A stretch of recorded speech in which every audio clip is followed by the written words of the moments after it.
netizen asyik Indonesia. Hari ini ketemu lagi barengan sama Julius sama Ilham ya. Ya betul. Gue inget banget Ilham, tahun lalu kita sempat ketemu sama netizen asyik Indonesia itu kita ketemu langsung. Iya. Kita bisa merasakan energinya penonton kita di depan, kita seru-seruan bareng, kita wah keren banget deh. Tapi nggak apa-apa. Betul. Ini kan kita harus kayak gini karena mematuhi protokol kesehatan. Yes, betul sekali ya. By the way, Siberkreasi Netizen Fair 2020 virtual event kali ini itu hadir secara virtual yang bisa lo saksikan melalui live streaming YouTube dan juga Facebook nih buat kamu netizen asik Indonesia ya. Ya betul. Karena kita tetap harus peduli John di masa pandemi COVID-19 ini dengan memperhatikan berbagai macam protokol kesehatan ya. Ya. Dan juga tentunya saat ini kita semua yang terlibat syuting di acara netizen fair kali ini ya, kita sudah mematuhi standar protokol kesehatan Ilham Ramdana. Kita melakukan 3M. Kita pakai masker. Betul, kita mencuci tangan. Betul, kita jaga jarak. Iya, Ya tadinya kan? kalau bisa kita mau 2,5 meter, cuman kayak halo bisa jadi Ilham di gedung sana, gue di gedung sini nih. Jauh amat Nah Biang. itu dia. Jadi kalau kita sudah melakukan 3M, kita pengen minta izin dulu ke netizen asik Indonesia, kita lepas masker kali ya. Oke siap. Enak gitu ngomong. Nah, Oke. tadi juga kita pas masuk ke sini ya, kita di scan suhu tubuh dulu. Betul sekali. Kita suruh cuci tangan. Betul sekali. Jadinya ya udah aman. Nah itu dia. Lanjut Ilham Ramdana.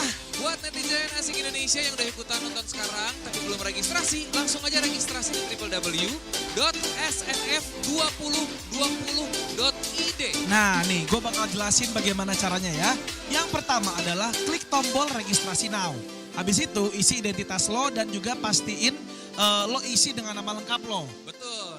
Nanti lo akan dapetin email konfirmasi dan juga nomor registrasi yang bisa ditukar dengan e-certificate di setiap akhir sesi talk show. Nah itu dia. Nah nanti pada akhir virtual talks lo bisa klik button certificate di kanan bawah screen nanti. Di kanan bawah tuh berarti di sini ya. Iya betul. Oke. Terus masukin aja nomor registrasi yang udah ada di email konfirmasi dan e-certificate akan kita kirimkan ke email lo semua. Jadi buat kamu netizen asik Indonesia, jangan lupa selalu cek attachment yang ada di email lo yang terlampir e-certificate di dalamnya, oke? Nah, habis itu dapat deh sertifikat. Nah, tidak. Tapi buat yang baru kenal Siberkreasi ya, Siberkreasi adalah gerakan nasional untuk menanggulangi ancaman potensi bahaya terbesar yang sedang dihadapi oleh Indonesia. Oke. Yaitu penyebaran konten negatif melalui internet, ada hoax, ada cyberbully, dan juga online radikalisme. Itu dia. Karena emang kalau kita perhatikan ya Ilham, Indonesia itu menjadi salah satu negara yang kayaknya itu pergerakan internetnya itu banyak sekali orang menggunakan internet. Betul, masif banget. Nah betul, tapi di saat yang bersamaan sangat sedih ketika kita menggunakan internet tapi not in the right way. Ada tadi cyberbully, Nah, betul. menyebarkan hoax, Betul. radikal online. Makanya tonton acara ini sampai selesai. Itu dia. Makanya kita butuh banget upaya penanggulangan. Nah, upaya penanggulangan itu kita lakuin dengan cara memberikan sosialisasi literasi digital ke berbagai sektor Ilham, terutama pendidikan. Nah, diantaranya dengan mendorong dimasukkannya materi literasi digital ke dalam kurikulum formal. Nah, gitu. setuju banget. Di sekolah emang harus banget diajarin deh kayaknya. Dan juga gerakan ini itu mendorong masyarakat untuk aktif berpartisipasi menyebarkan konten positif melalui internet dan lebih produktif di dunia digital. Karena ya seperti yang tadi gue bilang ya, apalagi dengan adanya pandemi, kita bisa lihat bahwa sekarang itu semuanya lebih ke digital. Event ini aja sekarang digital. Betul, digital tuh baik sebenarnya. Bisa belajar masak, belajar jualan, bisa produktif dimanapun bidang yang kamu suka. Tapi kalau misalnya dibuat negatif ya kan gak seru ya. Nah itu dia. Dan satu hal lagi, ketika kita mau masuk ke dalam dunia digital, we have to make sure semuanya sudah siap sebenarnya. Betul, dan Siberkreasi ini hadir dari inisiatif bersama berbagai kalangan, komunitas peduli, swasta, akademisi, masyarakat sipil, dan juga pemerintah dan media. Nah itu dia. Dan juga kita pengen ucapkan terima kasih untuk mitra jejaring Siberkreasi yang telah mendukung terselenggaranya acara Siberkreasi Netizen Fair Virtual Event 2020. Terima kasih ya.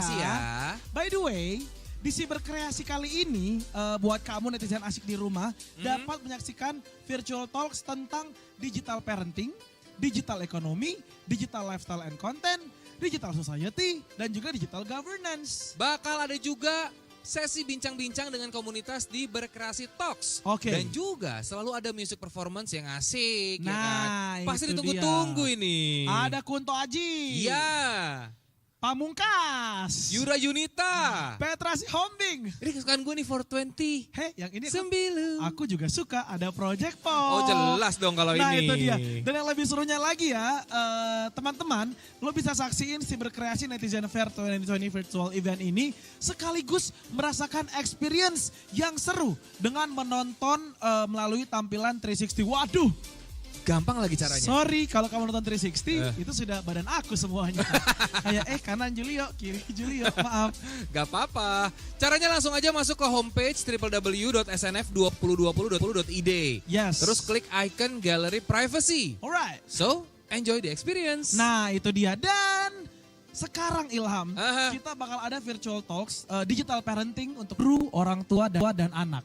Yang akan membahas detail mengenai teknologi gap antara anak, orang tua, guru, dan dampaknya terhadap pembelajaran jarak jauh atau itu PJJ. Dia. Karena kan sekarang semua itu pembelajaran jarak jauh ya. Adek gua juga kuliahnya tiap hari tuh depan laptop, sekolahnya maksudnya. Adek gua juga tiap hari depan laptop. Oh iya? Tiap hari depan laptop. Nah kita bakalan ngobrolin gimana caranya biar itu sekolah depan laptop tetap efektif dan menyenangkan. Betul sekali. Dengan moderator Dina Haryana dari Yayasan Sejiwa. Narasumbernya ada Indriatno Banyumurti dari ICT Watch. Yes. Ada Astrid Tiar. Ada Natasha Rizky juga. Cakep-cakep semuanya, Ilham Ramdana. Tapi istrinya teman kantor kita. Aku takut. Pokoknya jangan kemana-mana netizen asik. Enjoy your time. Stay creative, stay positive.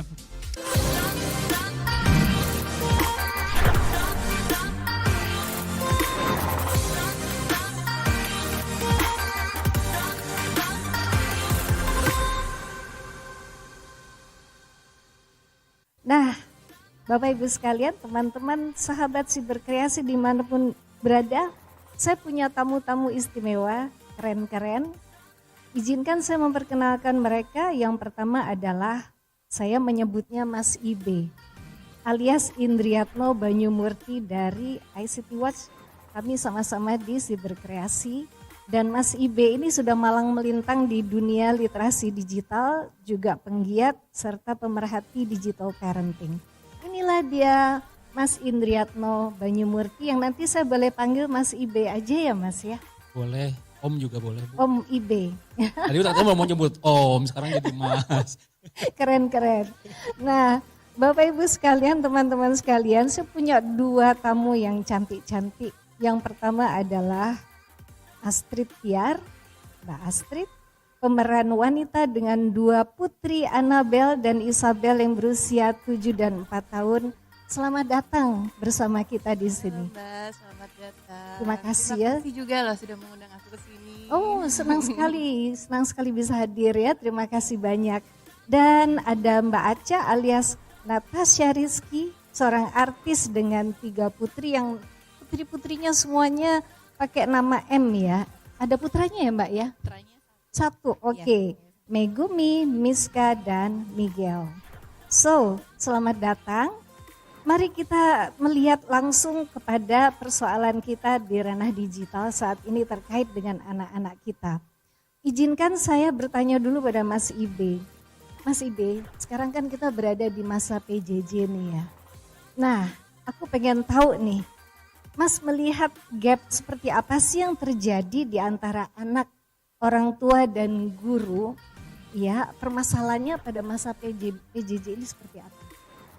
Ini menarik sih kalau kita berbicara PJJ ya. Apa ya? Kita kayak mau nggak mau, suka nggak suka, ujuk-ujuk bahasa Indonesianya apa ya? Mabdunduk gitu ya. Tiba-tiba harus berkutat dengan yang namanya teknologi digital. Saya nggak tahu Bu Dina, tapi even saya sendiri yang bergerak di bidang IT, make Zoom aja ya baru tahun ini gitu ya. Tapi sekarang ibu-ibu arisan udah Zooman semua gitu ya.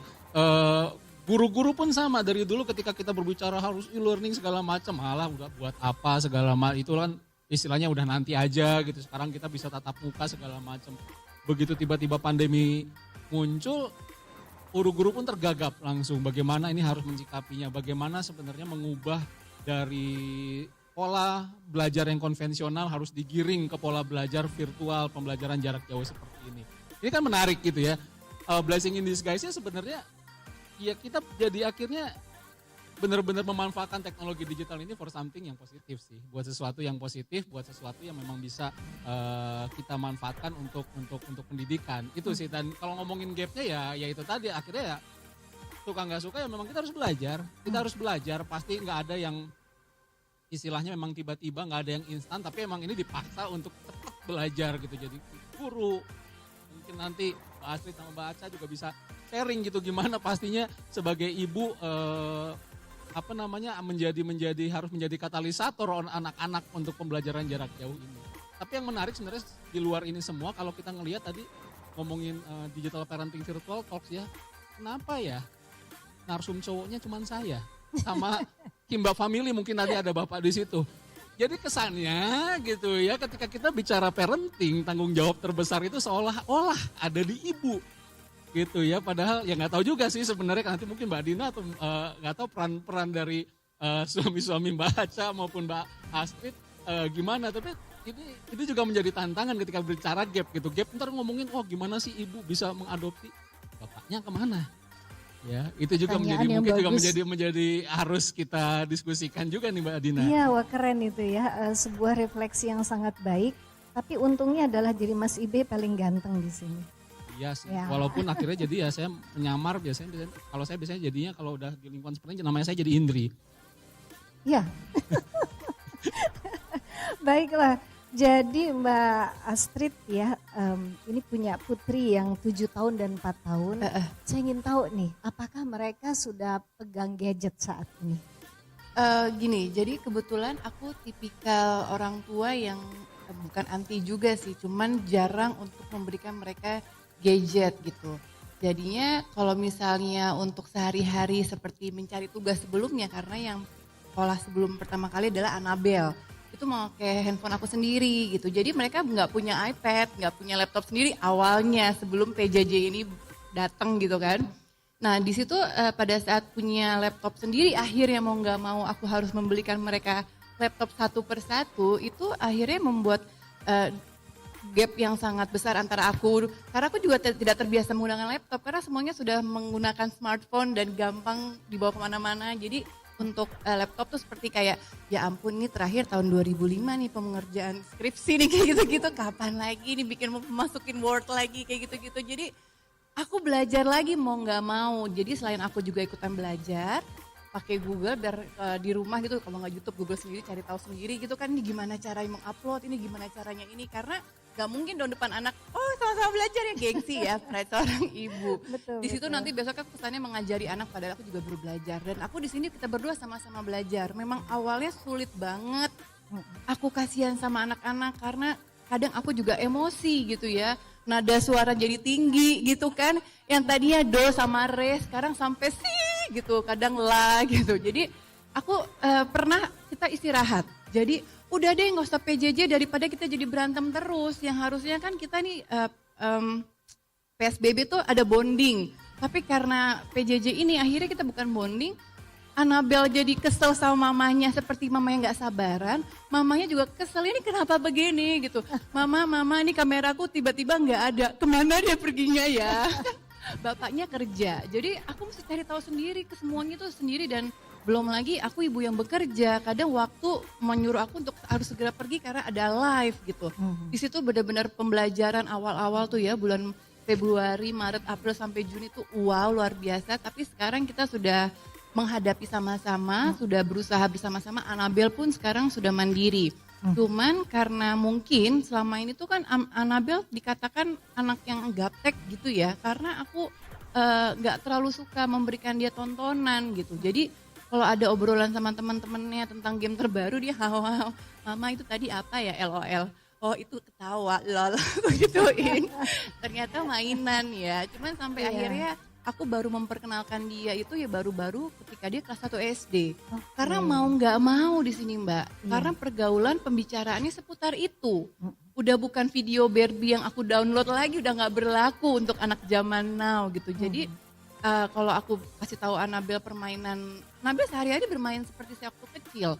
Kita main karet, kita main tabenteng, kita main bekel, kita main bola, itu semuanya aku lakukan apa yang aku lakukan gitu. Tapi kalau untuk mengerjakan tugas yang harus melalui Google ya, kita mencari itu sama-sama. Jadi nah tahun ini adalah tahun dia yang sebenarnya kayak gelagapan gitu loh Mbak, yang tadinya nggak pernah tahu harus mengoperate semuanya, sekarang mau nggak mau sepertinya dia ya dijerumuskan untuk mandiri gitu, untuk bisa mengoperate semua, sampai akhirnya dia bisa mengelabui aku gini, ternyata laptopku canggih loh. Wah, canggih kenapa? Nih aku bisa nonton YouTube. Wow, dia bisa mencari YouTube itu. Siapa yang ngajarin Kak? Aku cari tahu sendiri. Disitulah aku langsung, wah aku mesti berperan nih dalam memprotek ini gitu kan. Jangan sampai kebablasan. Nah disitulah peran suami untuk, ayo dong kamu cari tahu nih supaya ya itu tadi iklan-iklan kan kadang kalau dulu kan udah ada proteksi ya kan Mas ya. Kalau sebelumnya aku juga baru tahu setelah dia bisa menemukan si YouTube itu, karena bahaya sekali untuk game yang awalnya bagus tapi ternyata tidak bagus terakhirnya gitu-gitu sih. Dan kata lain mamanya mesti belajar banyak ya. Kenapa Bu? Mamanya mesti belajar banyak. Harus ya. harus belajar banyak karena supaya nggak ketinggalan ya. Jangan anaknya malah lari ya, mamanya masih merangkak gitu ya. Itu dia, karena mau nggak mau. Jadi sekarang anaknya yang bukan cuma anaknya dua yang belajar, terutama untuk pada saat PJJ ini ibunya pun harus belajar. Jadinya. Itu putrinya yang 7 tahun dan 4 tahun, yang 4 tahun juga sudah aktif di ranah udah digital. Karena sudah sekolah TKA kan, jadi ya mereka juga harus menggunakan laptop, karena kalau iPad kadang ada papan tulisnya guru, mama nggak bisa ini loh, malah dia yang jelasin kata temanku mesti pakai laptop TK. Enak TK bisa ngomong gitu, karena kalau misalnya pakai iPad nggak kelihatan papan tulisnya guru di sebelah situ tuh kayak kakak tuh. Oh iya, akhirnya mesti pakai laptop tuh. Karena mereka sekolah semuanya kan, gitu. Yang paling kasihan anak TK sih Mbak, karena ya ini harusnya tempatnya mereka bermain gitu ya, untuk berkomunikasi, bersosialisasi. Akhirnya sosialisasinya ya sama aku, Mbak, dan binatang peliharaannya doang, maaf tanaman. Harusnya bermain bersama teman-teman. Ya, tiba-tiba jadi mama dan jadi guru juga ya. Itu, iya betul sekali. Tapi aku yakin pasti sudah melakukan yang terbaik buat anak. Nah, aku juga pengen dengar nih dari Natasha Rizky, Mbak Aca ya. Dengan 3 putra-putrinya yang 6 tahun, 4 tahun, dan 2 tahun. Nah, ini strateginya gimana nih Mbak di masa PJJ ini? Karena tiba-tiba aku yakin jadi guru juga ya di rumah. So ngadepin anak-anak yang 3 anak begitu. Yang satu mungkin belum di ranah digital ya, yang 2 tahun ya. Tapi barangkali yang 6 dengan 4 tahun kudu ya. Iya. Nah gimana ini strateginya gimana? Ini kayaknya di sini aku lebih ke curhat kayaknya ya sama Kak Astrid ya. Iya, jadi benar-benar sih Mbak, aku ngerasain gimana perubahannya di saat pandemi ini gitu, yang awalnya kita sama sekali nggak tahu gimana pembelajaran mereka di sekolah benar-benar secara detail gitu, karena kan benar-benar ya udah itu guru gitu yang benar-benar serahkan ke mereka. Tapi ketika kita akhirnya harus tahu nih, apalagi harus ngupload pelajaran mereka, terus belum lagi Zoom-nya, ada zoom in zoom out-nya, ada wah ribet banget, terus harus ada presentasi. Terus apalagi kan anak aku kan udah 1 SD nih, yang 1 TK. Dan yang bikin aku lumayan agak keteteran itu adalah ketika jamnya tuh sama gitu. Jadi aku tuh lumayan senewan banget sama sih kayak Astrid di awal-awal bulan, sekitar 3 sampai 4 bulan pertama itu aku rasanya tuh aku tuh sampai nangis. Jadi pernah ada satu titik di mana aku udah stuck itu, aku sampai nggak tahu harus berbuat apa. Dan waktu itu kebetulan Desta lagi pergi gitu, suami aku juga lagi nggak ada di rumah, lagi kerja. Ada satu titik di mana aku kayak, aduh gue tuh bisa nggak sih gitu, ini gimana ya, semuanya kan ada deadline-nya kan ya Mbak, semuanya tuh dikumpulin tanggal segini, tugas ini, dan sementara kan ini dua-duanya tuh ada tugasnya gitu. Ini anak TK kok tugasnya udah kayak gini sih, terus ini anak SD juga kayak gini banyaknya, aduh aku udah pusing banget. Terus sementara mereka semua tuh pada, ayo dong bu, ini udah mau mulai bu. Ibu, ini gimana?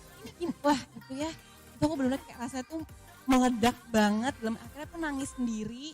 Terus kayak anak-anak aku tuh sama ibu kenapa? Enggak, ibu gak kenapa-kenapa kok gitu. Padahal itu rasanya kayak, wah ternyata gini ya gitu. Sampai akhirnya ketika aku udah melewati itu, akhirnya aku ngomong sama suami aku kayaknya butuh waktu di mana ada hari di mana aku benar-benar harus free time deh di semasa pandemi ini anak-anak sekolah. Jadi aku merasa ketika aku udah mulai stuck gitu, aku biasanya bilang sama suami aku, ayo kita kerja sama yuk gitu. Karena karena di sini kayaknya nggak bisa nih kalau aku terus gitu, karena anak-anak kita ya mungkin moodnya pada saat itu juga mendengarkan kamu gitu, jauh lebih mendengarkan kamu daripada aku gitu. Sampai akhirnya di mana Desa bilang, ya sih Boy, ya udah kamu sabar ya, yang kuat yang sabar. Ya udah maksudnya kan ya sabar, pasti sabar, namanya ibu pasti udah kayaknya kesabarannya akan lebih luas ya kalau udah ngadepin yang kayak gini-gini gitu. Jadi dengan kata lain suami ikut terlibat juga ya? Akhirnya finally. Jadi ketika itu akhirnya kalau anak aku nih yang kedua nih, yang pertama kan udah gede ya Bu, maksudnya udah lumayan bisa mengontrol, udah bisa mandiri gitu, udah bisa zoom sendiri gitu. Walaupun kadang-kadang suka recet juga sih. Tapi kalau yang kedua ini kan masih ketergantungan banget sama orang tua. Ketika kalau nggak didampingin mereka nggak mau. Tapi di mana sewaktu-waktu aku juga harus ada kerjaan, mau nggak mau kan aku harus lempar juga nih ke yang ada di rumah siapa. Kalau misalnya lagi ada suami aku di rumah, ya udah gimana caranya kamu mengkomunikasikan ke anak kamu. Nah siapa tahu mereka lebih mendengarkan gitu ya. Alhamdulillah sih, maksudnya dengan satu kerjasama itu tercipta kerjasama yang baik ya antara orang tua gitu. Dan guru pun juga alhamdulillah sangat-sangat membantu gitu. Ketika aku udah mulai kesulitan untuk mengerjakan soal yang menurut aku ini udah ini gimana sih, ini bener nggak ya? Aku takut gitu salah gitu, karena kan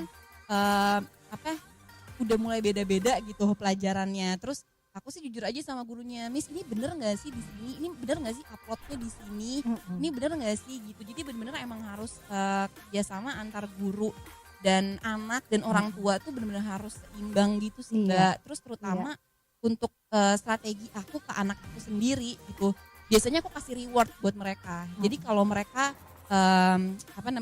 ya nurut sama aku, mengerjakan tugas-tugas dan Zoom dengan baik, itu biasanya aku kasih reward ke mereka. Kalau dalam seminggu ini kalian mengerjakan tugas sesuai deadline, terus nurut sama ibu di saat kita lagi Zoom, gak bikin ibu senewan, ya kita sama-sama seneng kan, kakak kan maunya senang, ibu juga pengennya senang, jadi kakak kan juga sebel ngeliat ibu marah-marah. Jadi kalau gitu kakak juga harus baik sama ibu juga baik sama kakak gitu. Nanti ibu kasih reward ya setiap minggu.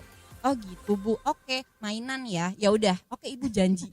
Tapi ditagih saat itu loh Mas, udah ditagih ya udah kan, itu udah janji kan Kak, jadi ya udah, oke ya udah ntar ibu beli ini nih ya. Jadi ya itu sih upaya yang sejauh ini aku dan suami aku bisa lakuin gitu. Bagus sekali ya. Dan me time-nya ada dalam satu minggu berapa kali tuh me time-nya? Finally aku bisa me time tuh di hari Jumat.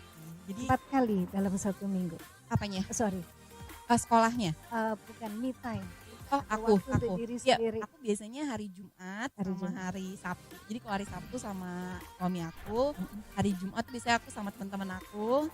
Hari Minggu itu pasti ya full sama keluarga. Jadi kayak bener-bener, karena kan Senin sampai Jumat aku udah ngabisin semuanya buat SMK ini. Terus juga pastinya aku lebih banyak di rumah gitu.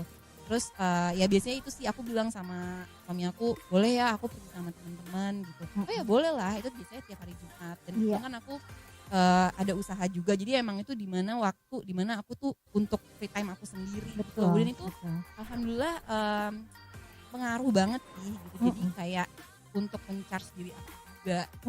Ini bagus banget ya peranan ayah ya di dalam parenting di ranah digital ini ya, khususnya pada masa PJJ mereka terlibat gitu.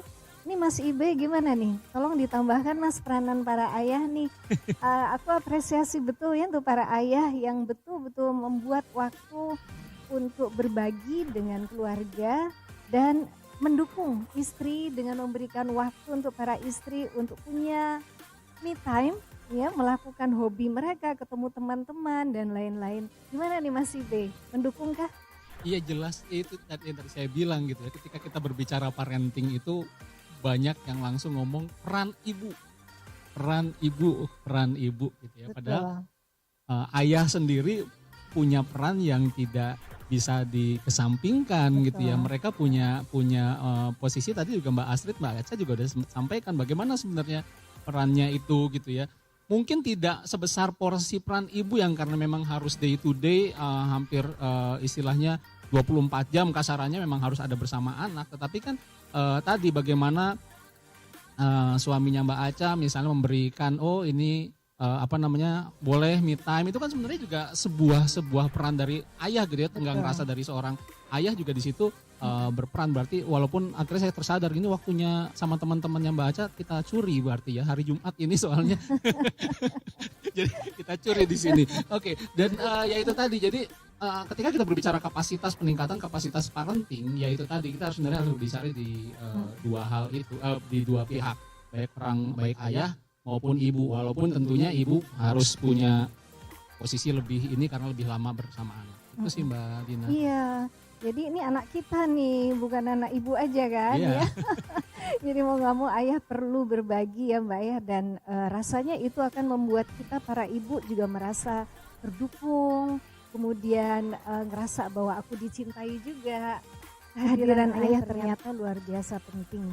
Dan ini juga salah satu yang sering dicurhatkan oleh para ibu yang suaminya belum cukup mendukung para ibu tersebut. Jadi aku senang betul mendengar suami terlibat, dan aku yakin Mbak juga seperti itu di rumah, mendukung juga.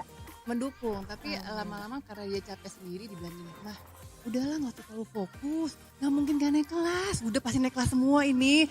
Jadi dia mengajarkan, mungkin aku karena terlalu tegang, terlalu perfeksionis, jadi kayak bikin tugas kemarin, beneran aku bikin tugasnya wow gitu ya, pada mama emang mau diajarin bisnis atau gimana sih anaknya, mau presentasi segitunya gitu ya. Jadi kadang suami tuh karena mungkin dia banyak kerjaan, jadi kalau misalnya setiap ada waktu luangnya aku selalu minta tolong dia gitu, bantuin dong ngerjain PR yang ini, kamu yang ini, aku yang ini ya. Lama-lama dia ngeliat hasilnya, kok hasil mama lebih bagus, akhirnya dia memprovokasi dengan, udahlah gak usah terlalu fokus, toh juga kan nanti lulus semua kok, jadi kamu santai aja. Jadi mereka yang membuat aku jadi, peran ayah membuat jadi rileks agar gak terlalu tegang gitu. Jadi maksudnya suamiku adalah dikerjain aja tugasnya, tapi gak mesti harus kayak melukis, kamu seperti langsung lukisan yang gak perlu, nanti gurunya malah tahu ini bukan pekerjaan anaknya loh, ini pekerjaan kamu gitu. Juga ya, kadang memberikan masukan-masukan yang kadang tensi ibu kan lebih tegang gitu ya, lebih kayak pengen membuat hasil yang maksimal gitu buat tugas-tugas dari anak-anaknya gitu. Iya, memang sih yang penting anak-anak enjoy ya. Dalam masa PJJ ini mereka nggak ketemu teman-teman. Kalau mereka bisa senang dengan apa yang dilakukan itu udah luar biasa. Betul. Aduh, aku appreciate banget ya nih, ini dua ibu-ibu muda mewakili para ibu di Indonesia. Bagaimana berjuang di dalam menghadapi pandemi ini, tiba-tiba nggak hanya jadi ibu, tetapi menjadi guru pula, harus belajar teknologi, harus betul-betul menahan emosi ketika dia kelelahan. Kita apresiasi betul para ibu muda di rumah, semangat ya ibu-ibu sekalian, juga bapak-bapak. Semoga terus menyemangati ibu-ibu dan keluarga dan mendukung istri dengan mendampingi anak-anak. Mas Ibe, sekarang aku pengen ke Mas Ibe nih. Aku pengen menarik dari Mas Ibe tentang suasana yang ideal ya dari keluarga di masa pandemi ini, atau nggak usah masa pandemi ya, secara umum sebagai parents itu harusnya gimana sih sebagai orang tua untuk bisa menjadi digital parents yang baik ya, atau begini, namanya parents kan nggak hanya di dunia digital, itu juga di dunia nyata juga ya. Tapi kita harus akui bahwa dunia digital ini adalah dunia juga begitu bagi anak yang mau nggak mau kita harus punya strategi supaya mereka terdukung dan selamat ya, dan mereka menjadi netizen asyik, netizen unggul ya, yang kelak bisa mencapai potensi maksimal mereka, tercapai kesuksesan mereka. Silakan Mas Ibe. Ya, mungkin saya ambil ada satu, bukan teori sih istilahnya. Ada Family Online Safety Institute, jadi sebuah organisasi di Amerika itu bikin panduan yang ringkas tentang 7 Steps to Good Digital Parenting, 7 langkah pengasuhan digital yang baik. Nah itu kita yang menariknya, nomor 1 itu ditekankan, waktu itu saya ketemu sama foundernya, Dr. Stephen Balcom, dia cuma ngomong, nomor 1 nggak usah mikirin gadget dulu ya. Bagaimana kalian sebagai orang tua mampu berkomunikasi dengan baik dengan anak. Ya, tadi yang dicontohkan Mbak Astrid, Mbak Aca, secara tidak langsung kita lihat bagaimana dialektika, bagaimana dialog antara seorang ibu dan anak. Betul. Ya, ini yang sebenarnya mohon maaf, tetapi memang tidak semua orang tua, tidak semua ibu bisa mampu berkomunikasi dengan baik dengan anaknya, orang tua dengan anaknya. Padahal itu yang nomor satu, kunci dari semuanya itu nomor satu adalah itu. Nah ini Mas, terkait komunikasi di ranah digital ini, juga kita lihat bahwa bapak, ibu itu kadang-kadang juga terlalu banyak di sana Mas. Ya. Nah kalau tadi disebutkan bahwa di dunia digital saat ini, yang nomor satu adalah komunikasi. Padahal bapak ibunya juga banyak sekali pakai gadget itu. Yang gitu menarik kan, Terus saya pernah gimana beberapa nih? kali sharing gitu ya sama ini. Ibu, ngomongin komunikasi nih. Sekarang kalau misalnya kita lagi main HP, tiba-tiba anaknya datang, mama, bunda, mata kita langsung melihat ke anak, apa tetap terpekur dengan layar HP-nya? Mayoritas bilang, ya masih di layar, tapi kita dengerin kok. It's not enough, nggak cukup gitu ya, nggak cukup. Ketika kita berkomunikasi dengan anak, tatap mata itu menjadi satu poin yang paling penting gitu ya. Sama aja kita juga ngobrol gitu, tiba-tiba lawan bicara kita ngejawab sih, cuman mata dia ke HP kan ada nggak enak ya, something yang ini gitu. Dan itu yang poin nomor satu yang penting banget. Yang kedua adalah mau belajar. Balik lagi, ini contohnya kan tadi gitu, bagaimana Mbak Astrid, Mbak Aca, wah gitu kerja keras untuk belajar, memahami teknologi yang sudah lama ditinggalkan gitu ya. Ini kan buat saya juga suatu hal yang hebat. Yang ketiga adalah kalau memang anak-anak usia seperti Mbak Aca, Mbak Astrid ini, disarankan orang tua makanya memang parental control. Ada aplikasi parental control yang memang, dan itu banyak yang gratis, banyak yang mudah digunakan, tapi kita at least bisa mengetahui aktivitas si anak seperti apa. Kemudian yang keempat adalah bikin rules, bikin aturan yang tidak satu arah. Kita harus diskusikan sama anak gitu ya. Jadi bukan ini kamu patuhi ya, udah nggak zaman lagi ya sekarang. Kita harus diskusikan sama anak bagaimana membangun aturan-aturan yang memang bisa disepakati bersama. Dua arah ya Mas ya. Kenapa? Dua arah dan Dua arah melibatkan diskusi, dan ini anak udah harus ya. ditegakkan gitu, benar-benar ditegakkan.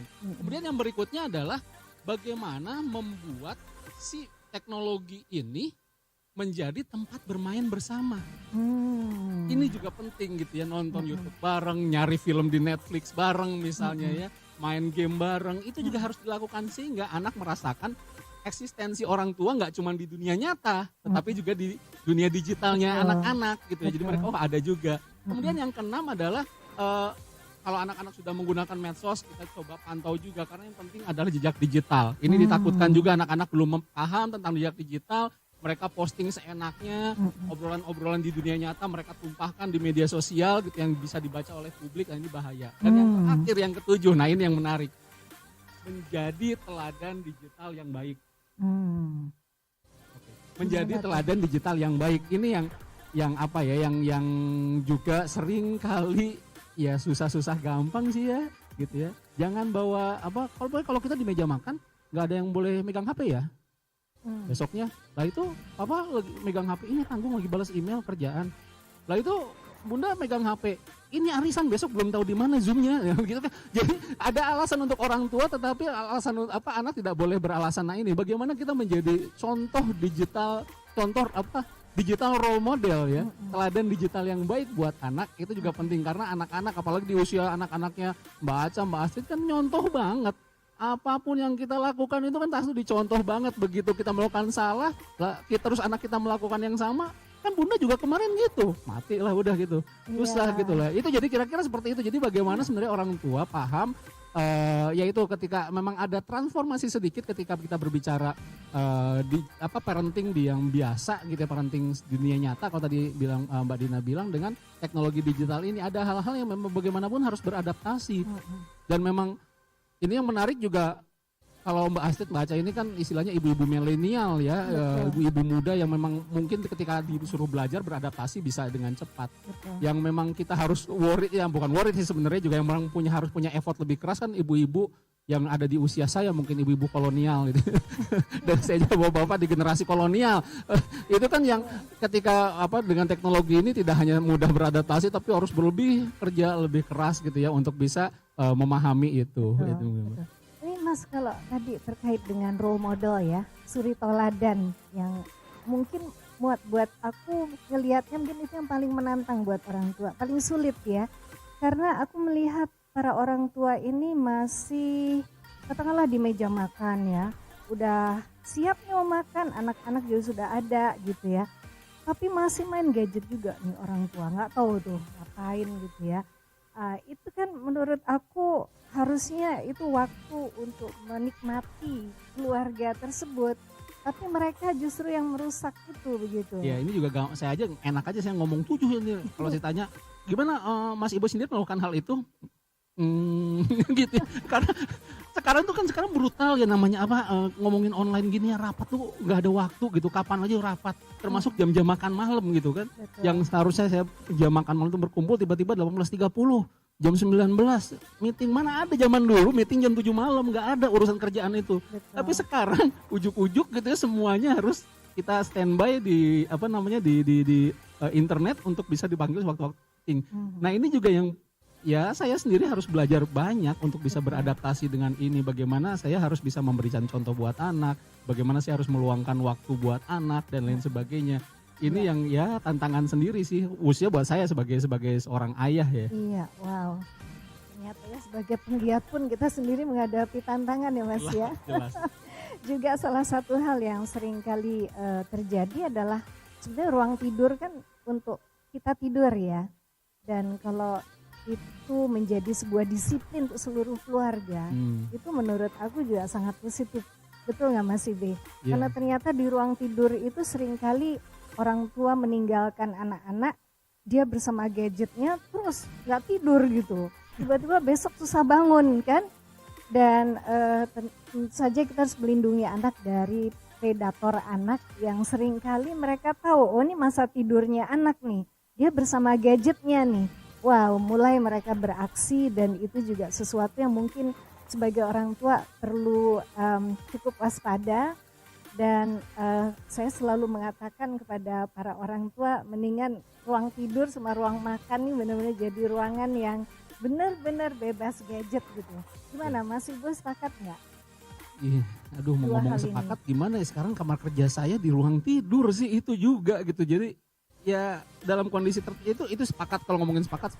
Cuman memang implikasinya memang yang agak sedikit sulit ya buat saya pribadi, ya itu juga mungkin dialami karena ruang kerja saya tuh menyatu, tempat meja kerja saya itu adalah di ruang tidur. Jadi ya sampai malam kadang-kadang saya kan di ruang di kamar tidur gitu tapi nggak tidur gitu ya. Iya. Atau paling tidak anak-anak tahu ya bahwa itu salah satu waktu yang memang mereka harus free dari gadget ya. Ya. Repotnya lagi juga kan ini sama ruang tidur anak-anak juga kan meja belajarnya dia ya. Itu juga yang repot juga sekarang Bu. Jadi memang bagaimanapun ketika saya tanya nengok lagi ngapain, main HP aja, kamu ngerjain tugas diliatin aja juga gitu ya. Itu yang memang menjadi tantangan lagi sih Bu. Betul. Ketika berbicara itu idealnya memang seperti itu, tapi ketika kita sekarang ini bagaimana beradaptasinya untuk bisa mencari jalan tengahnya itu. Betul. Itu sih sebenarnya tantangan orang tua. Iya.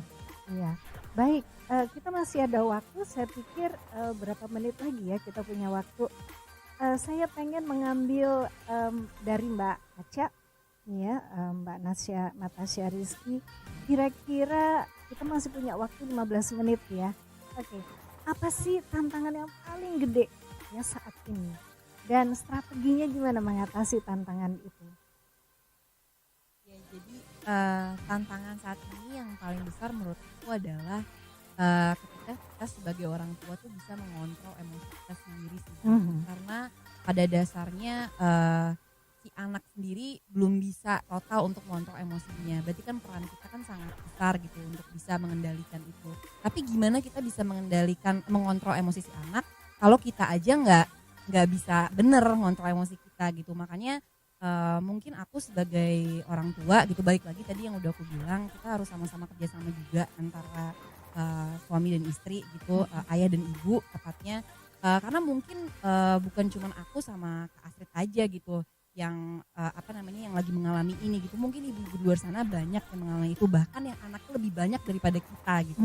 Aku 2, Kak Astrid 2, aku 3, mungkin ada yang 5, teman aku ada yang punya anak 5, 6 malah. Dan mereka tuh bener-bener mungkin kalau dibandingin aku nggak ada apa-apanya kali aku gitu. Mungkin mereka bisa lebih stres lagi gitu. Jadi makanya strateginya adalah sejauh ini yang bisa aku lakukan adalah ketika kita yang tadi dibilang sama Mas Ibe, ketika kita bisa mengkomunikasikan perasaan kita dan juga perasaan si anak secara bersamaan gitu. Karena kita nggak bisa maksain diri sok bahagia atau sok lagi baik-baik aja ketika kita nggak jujur gitu dengan perasaan kita sendiri, akhirnya yang kena anak gitu. Dan itu sering banget terjadi gitu, kayak misalnya sebenarnya anaknya nggak kenapa-napa gitu, lagi baik-baik aja, tapi aku tuh bisa yang kayak, kamu tuh sebenarnya bisa nggak sih gitu, kamu bisa nggak sih ini, kamu tuh yang bener dong, ibu tuh udah capek gini. Padahal terus anak mengatasi emosi waktu terjadi perasaan seperti itu gimana? nah Apa itu ambil anak, meditasi atau sholat atau gimana? iya. Dan anak aku tuh akhirnya kayak, ibu kenapa sih gitu, enggak kok, akhirnya aku nyesel gitu, akhirnya aku menenangkan diri gitu kan. Nah cuman makanya balik lagi, ketika aku udah mulai kayak gitu, kayaknya gue harus diem dulu deh gitu.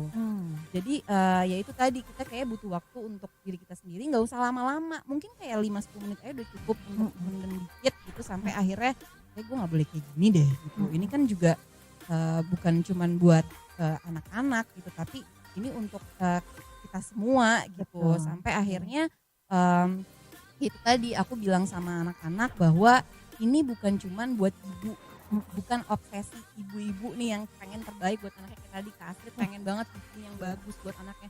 Aku pun juga gitu. Kayak misalnya anak aku lagi Zoom, aku tuh bisa ini suaranya, ayo ibu-ibu banget kan, itu kecil banget, gedein. Enggak, ibu udah mulai gitu-gitu kan. Udah gitu anak aku yang kayak, kenapa sih ibu gini-gini mulu gitu, ya udah kita gedein gitu. Nah, jadi kayak semua ibu pasti pengen lah yang terbaik buat anaknya, tapi balik lagi gitu, jangan sampai kita memaksakan diri gitu. Jadi saling ngomongin ke anak, ya bener tadi diajak komunikasi anaknya. Kalau anaknya lagi nggak mood, ya mungkin kita sabar dulu gitu, walaupun sebenarnya udah di ubun-ubun ya, kesabarannya udah bisa cepet nggak sih, udah gitu, padahal gurunya udah standby tapi anaknya masih main-main gitu. Jadi ya emang ya bener sih, kita intinya komunikasi itu paling penting tadi kata Mas Ibe. Terus udah gitu kita harus jujur sih sama diri kita sendiri juga. Kita nggak bisa memaksakan sesuatu gitu, kehendak kita ke anak. Begitu pula juga kita berdua sebagai orang tua diomongin masing-masing sih. Dan yang tadi terakhir menurut aku kayaknya bisa deh dipakein tips tadi itu ketika kita memberikan suatu reward ke anak. Jadi anak tuh merasa, gue tuh kerja kayak gini bukan buat orang tua gitu, tapi aku belajar ya buat diri aku sendiri gitu. Jadi anggaplah kita nih seperti seorang guru yang ada di sekolah. Jadi ketika anak-anak merasa, wah aku berhasil, oke, ibu kasih ini sesuai janji ibu ya gitu. Jadi aku kayak ada papan reward gitu, ditaruhin bintang-bintang. Nanti ketika bintangnya udah banyak, itulah dia dapat hadiah dalam seminggu. Biasanya apa tuh hadiahnya? Biasanya hadiahnya mainan, permen, terus kayak gitu-gitu loh. Jadi kayak mereka ada rasa kepuasan sendiri gitu, dan kebanggaan titik bahwa ya ternyata walaupun lagi SFH kayak gini, nggak cuma di sekolah kok bisa mendapatkan kenangan gitu, bahwa di rumah juga, walaupun sebenarnya ya kalau ditanya juga mereka pengennya di sekolah daripada di rumah gitu. Pasti ya. Jadi itu sebenarnya upaya yang sejauh ini aku dan suami bisa lakukan. Keren banget. Suka masak nggak? Nggak kasih, tapi kayak seminggu tuh paling cuma 3 kali, 4 kali. Lumayan ya. Aku ngomong sama Desta juga kan, kayaknya aku nggak bisa deh kalau setiap hari masak gitu kan, lagi kayak gini. Paling aku Sabtu Minggu aja ya, atau enggak cuma Sabtu Minggu. Tapi untungnya ya itu sih yang paling penting kan, tadi kata Mas Ibe adalah peran suami itu juga penting banget untuk mensupport istrinya gitu. Karena biar bagaimanapun ya itu tadi, ini anaknya bukan anak aku loh, anak kita gitu. Iya betul. Nah, siapa tahu salah satu hadiah pada anak adalah masakan yang dia sukai ya, dibuatkan oleh ibunya. Wah itu keren banget ya. Baik Mbak Astrid, aku mau tanya, katakanlah kita ingin membalance ya antara dunia nyata dengan dunia digital, tapi yang asik gitu buat anak ya. Nah, punya strategi nggak untuk dibagi pada teman-teman kita di luar sana, para ibu muda juga? Apa yang dilakukan Mbak? Menyeberangi antara dunia digital dan dunia nyata gitu. Betul. Kalau aku lebih gini, strategi untuk anak-anak supaya nggak stres, karena bagaimanapun mereka stres loh. Betul. Karena mereka kangen teman-temannya, mereka nggak mau ketemu mamanya sebenarnya ngajar gitu, mereka mau ketemu gurunya, mereka pengen belajar langsung.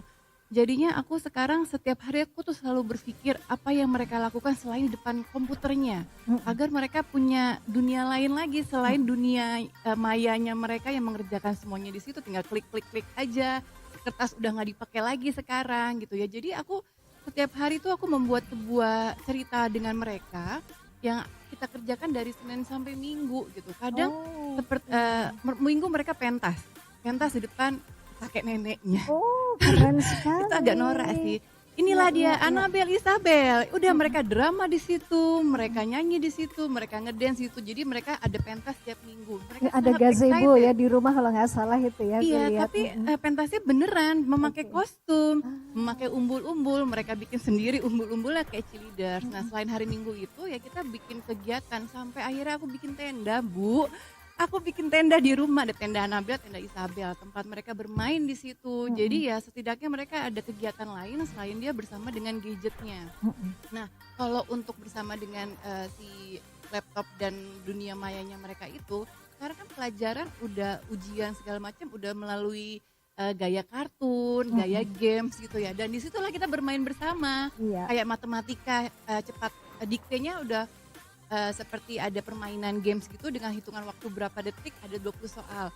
Kadang jadi kita sama bapaknya bertiga, siapa yang paling pintar? Nanti Annabel kita berdua sengaja, awas loh jangan so pintar. Jadi kan mereka senang kalau kalau akhirnya mereka menang, kita yang kalah gitu. Padahal ya itu sebenarnya kita bisa mempercepat juga. Cuman gara-gara supaya ada memacu, supaya Annabel dapat reward atau wah aku hebat nih gitu, aku bisa nih mengalahkan mama papa. Ya disitulah kadang aku mengerjakan tugasnya bersama-sama karena bagian besar tugasnya itu dengan cara games dan ada digital cerita kayak misalnya tentang kegiatan rukun keluarga, bagaimana ada sebuah kartun satu RT gitu lagi membersihkan lapangan, tuh ceritanya nanti soalnya pertanyaan sedang apakah yang mereka lakukan, ngapain tadi ya kak, kita kayak gitu-gitu, tadi dia bersihin kolam ya, enggak mah tadi yang gini, jadi ya justru menceritakan itu sih akhirnya. Itu keren banget ya, aku suka sekali ide tadi ya, jadi mempersiapkan mereka untuk sebuah performance ya di depan kakek nenek. Walaupun itu membuat mereka bergerak ya, kreatif, itu sebetulnya membantu banget tuh untuk perkembangan otak mereka dan melepaskan diri mereka dari dunia online. Ya itu bagus banget. Tapi satu yang menarik yang tadi Mbak Asri ceritakan sebenarnya adalah selain tadi membangun kreativitas anak, bagaimana orang tua mau memisihkan waktunya untuk dedicated ngajak anak bermain. Betul sekali. Untuk berkreasi bikinin tenda. Terus tentunya juga kan mereka performance juga kan dipandu ya. Itu kan nggak semuanya mau untuk meluangkan waktu seperti itu gitu ya. Jadi kadang-kadang yang sering kita dengar kan kenapa sih anak-anak sering akhirnya terus saja main HP karena orang tuanya juga merasa udah deh gitu lah biar anak saya tenang aja, biar tenang pegang HP. Itu yang nggak dilakukan Mbak Astrid kan. Dan ini menjadi contoh yang luar biasa gitu bagaimana sebenarnya kalau kita sering mengeluh anak kita sering di HP, dipertanyakan lagi peran orang tua sejauh mana mau meluangkan waktu bermain bersama anak, gitu, ngobrol sama anak atau melakukan hal-hal lain bersama anak di luar dunia online-nya mereka. Nah itu yang menjadi catatan penting juga sebenarnya karena ya ini sebenarnya self critic sih karena saya sendiri juga kadang-kadang kalau udah capek ada main HP, anak yang nganggur. Saya kemarin sempat gitu ngajakin anak belajar main catur gitu ya. Wah awal-awal seneng gitu. Terus kan karena ya anak saya baru belajar, saya sendiri akhirnya jadi bosen kan main caturnya kan. Gitu kan pasti kan aduh gini kalau nggak ada tantangan buat saya. Nah itu kan susah banget gitu loh. Ketika anak saya main catur lagi, ntar ya gitu loh. Ngajakin ayo Pak main catur lagi. Bentar ya gitu lagi ada kerjaan gitu aja. Karena sayanya malas. Nah itu sebenarnya itu sendiri yang penting buat orang tua bagaimana melawan rasa malas, rasa bagaimana bisa dedicated waktu lah itu yang penting dedicated waktu untuk bermain bersama anak. Iya, ini poin banget ya buat kita semuanya bahwa kehadiran orang tua untuk enjoy the moments dengan anak karena sebenarnya anak ini waktu untuk menjadi anak nggak banyak dengan kita. Jangan sampai nanti suatu ketika mereka udah nggak jadi anak gitu, artinya udah jadi orang dewasa, kita menyesal gitu ya bahwa dulu kok waktunya nggak aku pergunakan dengan sebaik-baiknya. Nah kita punya dua ibu-ibu keren ini insya Allah menjadi inspirasi Mbak Acha dan Mbak Astrid ya untuk bisa hadir dengan anak-anak dan betul-betul membuat anak-anak hidup senang, gembira, kreatif dan ketika berada dengan orang tua itu mereka merasa kayak aku bermakna gitu ya. Aku hidup dihargai dan aku hidup dengan orang tua yang sangat bikin aku bahagia banget. Itu luar biasa. Nah, kita masih punya waktu ya. Mungkin ada pesan-pesan khusus ya, mungkin per orang bisa ambil beberapa detik untuk itu. Silahkan Mbak Acha, silahkan. Apa pesan buat ibu-ibu muda dengan putra-putrinya di saat-saat ini? Ya, paling kalau dari aku semangat terus untuk ibu-ibu semua. Kita semua ibu yang hebat. Kita terus berusaha yang terbaik buat anak-anak kita. Dan jangan terlalu fokus sama pandeminya, tapi fokuslah bagaimana hikmahnya kita bisa lebih dekat dengan anak. Itu aja sih. Terima kasih, keren banget ya. Monggo Mbak Astrid. Ya, paling pesan-pesannya untuk tetap seperti kayak Aca, lebih sabar lagi karena bagaimanapun anak-anak juga membutuhkan orang tuanya di situ. Dan yang lebih penting adalah di sini masa sekarang ini yang harus di rumah aja bukan berarti kita juga sibuk dengan kesibukan kita, tapi yang paling utama sebenarnya memperbaiki bonding. Walaupun kadang sepele terlihat, cuman itu sangat berarti untuk tumbuh kembang mereka. That's very good point. Memperbaiki bonding. Iya, perbaiki bonding ya. Ya, terima kasih Mbak Astrid dan Mas Ibe. Kalau dari saya satu sih sebenarnya orang tua jangan pernah merasa telat untuk belajar, khususnya belajar teknologi digital ini gitu ya. Karena tahu anak-anak pasti adaptasi terhadap teknologi ini jauh lebih cepat. Mereka adalah digital native sehingga ya mereka istilahnya dikasih HP nggak usah mikir juga udah langsung pakai gitu, dikasih smartphone akan langsung pakai. Sementara kita orang tua ini harus ngetep apa, harus mikirnya panjang gitu. Nah ini jangan jangan pernah menyerah, jangan pernah takut, jangan pernah merasa terlambat untuk belajar, karena dengan belajar teknologi itulah sebenarnya adalah menjadi bekal kita untuk bisa mendampingi anak. Tidak hanya di dunia, karena sekarang anak hidup di dunia nyata dan dunia digital. Kalau dunia nyata kita sudah kenyang asam garamnya, tapi dunia digital juga jangan tinggalkan anak, karena salah satu penyebab anak-anak terpapar hal negatif di internet ini, salah satu survei dari Tere Desom bilang salah satunya adalah karena orang tua mengambil jarak dengan teknologi ini karena merasa dirinya gaptek. Jadi tetap harus belajar. Terima kasih. Nah, Bapak Ibu sekalian, saya sudah bercengkrama dengan orang-orang yang luar biasa peduli kepada anak-anak, khususnya di ranah digital ini, bagaimana menyiasati dunia digital ini dan berhasil untuk bisa melewati masa pandemi ini dengan tetap membuat anak-anak maju, tetap berkembang dan hidup berbahagia. Kayaknya ini menjadi titik poin dari kita semua di sini.